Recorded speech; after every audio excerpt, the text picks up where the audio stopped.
mua ở trong nhiều tu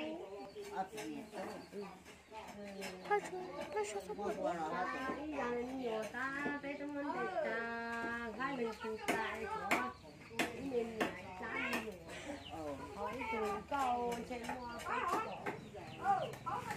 Đỏ đan chua hả ha?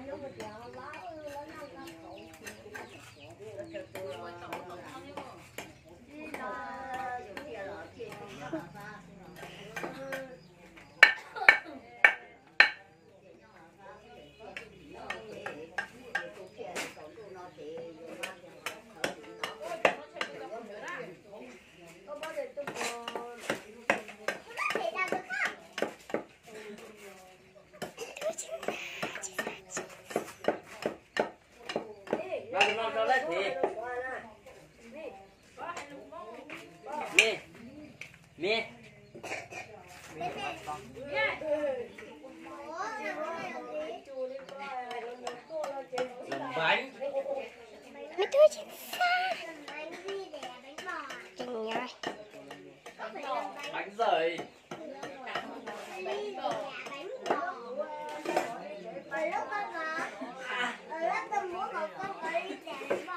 Biết làm uống à? Rồi bắt cho nó thông vào.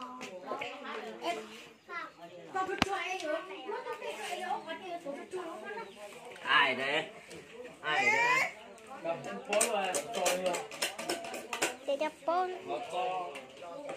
Thóc tay rồi. Thóc tay quá. Lúc cho nó con nhỏ.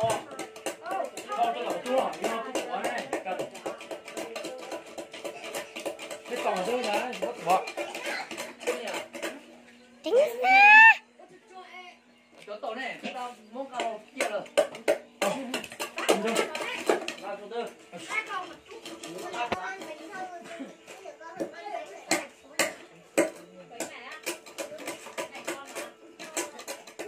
Để la lò á. Không dính đúng không?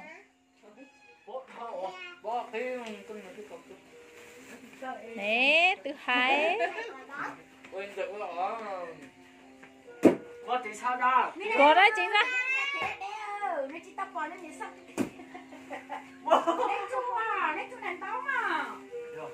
Lên khâu nhỉ? Thì lấy ít to. Nó có tơi. Cái gì nè?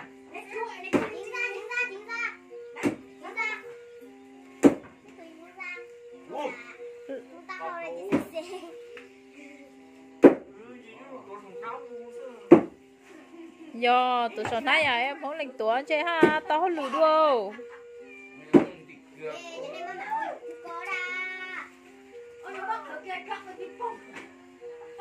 Nó tổ thao phóng nó.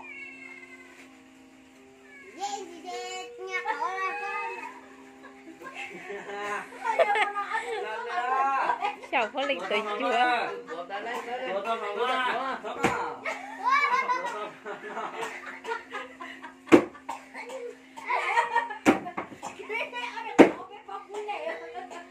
Buồn này.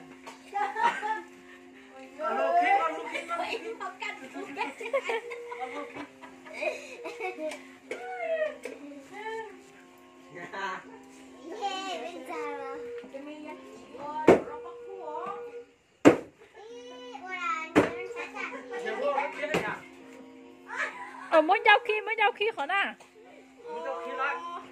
Dọc khi lại họ. Ok.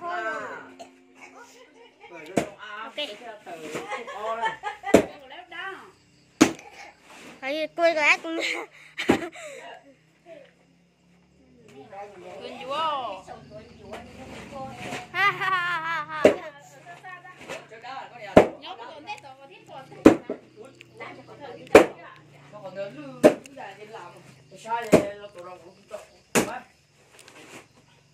Lưng già trên làng ấy. Nó to trên làng.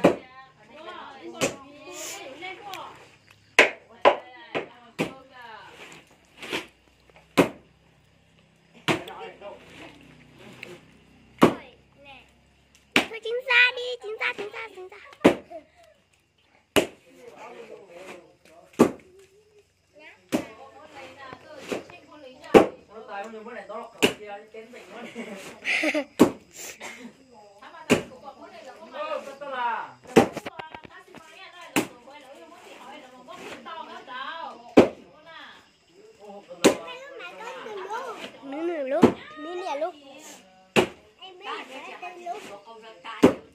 có một cây chỉ lý có đấy bác mẹ hầu tay mẹ sạc ca đó một cây chỉ lý có đấy tay mẹ hầu đây chỉ nhớ tối này cây chỉ lý có đấy đâu có ngay tay mẹ hầu nè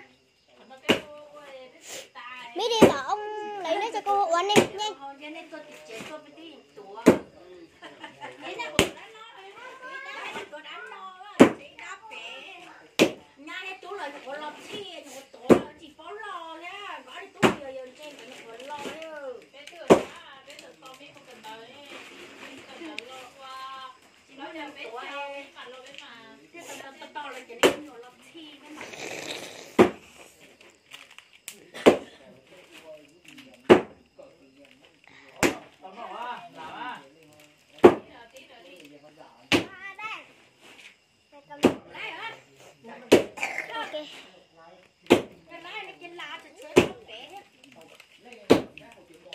nhanh cho ông đi ăn bây giờ gì việc kia mà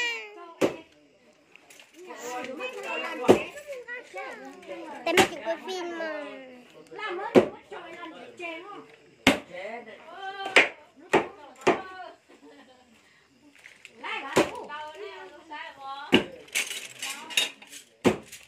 nhanh nhanh không là cô không cho ăn ấy nè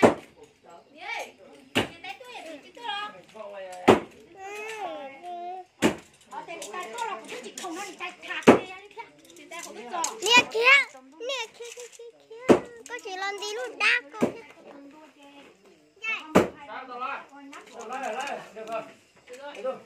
đi nhảy ok á coi à Cái tiếng nhạc ta nhà mất cây từ tụ Tua anh mà cô đôi mà tua. cái tiếng nhắn từ cậu cùi nó tiếng nhắn nhỏ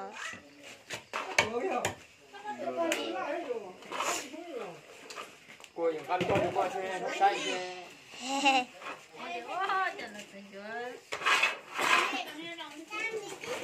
Để ra cô ra để ra. nó để này cái này đâu tụi đâu tung dù đâu chơi cái gì mà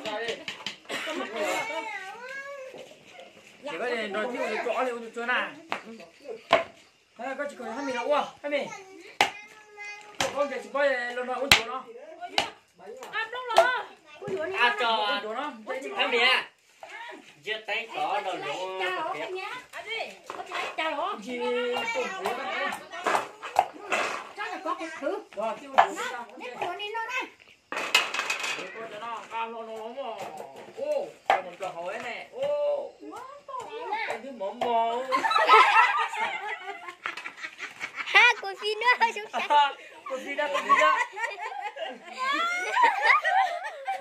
Có đợt kia hỏi ăn cái đó. Là đợt kia. này mà tiền cả đây biết ôn gì Ô, là nó à tiêu rồi đó. cái thì chơi cả chứ nó sẽ Cô phi. ấy tụi nó Nó chỉ nó có đa không? Ôi nhớ. cái sáng này phong ở này biết tăng nè lăn rồi tụi nó ngồi hay tụi nó ngồi hay ôi tuần cho Chú lâu rồi tao không? có nữa mới quay đầu tiên là cho nó đi nhá ok á có làm cái cũng làm thay cái gì qua thì nhãn đâu ôi có thay